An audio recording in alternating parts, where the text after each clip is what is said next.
We were there for the excruciating death of the one they call the King of the Jews. I, a Roman officer, and the savage that I brought back from one of the tattoo tribes during an attempt on Britain. From centurions to slave women, Jews and Gentiles alike, we gathered here at Golgotha today, which means place of a skull in your language, and we are forever changed by what we saw here, and we know not what that means. At Governor Pilate's command, I was one of the soldiers who stripped, beat, and paraded that man through the streets. Governor Pilate had washed his hands of him, and I suppose that I did too. Those were my orders. I was following orders. And we were laughing, mocking him.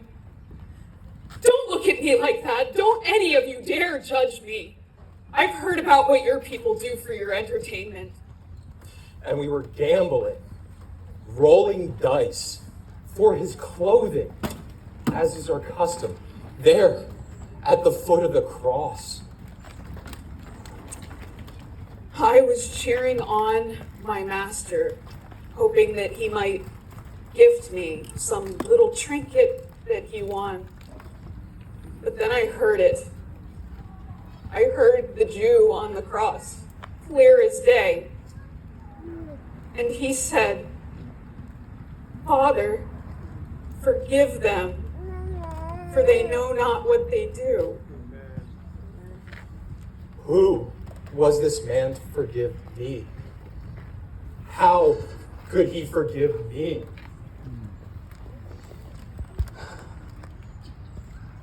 About 5 hours ago, darkness came across the whole land. In the middle of the day. It's true. I saw it. And when I tell you that not one of the diviners or astrologers in all of Rome predicted this happening today. This man, whose name was Jesus, cried out from the cross, speaking in our common tongue of Aramaic. He said, "Eli, Eli, lama sabachthani," which means, my God, why have you forsaken me?" And then a bystander took a sponge of hyssop and he poured sour wine over it and he lifted it up to him on a reed. We had offered wine to him twice before, and I am ashamed that we Roman soldiers only did so out of contempt. But this time, it was offered to him out of pity, and he took a drink.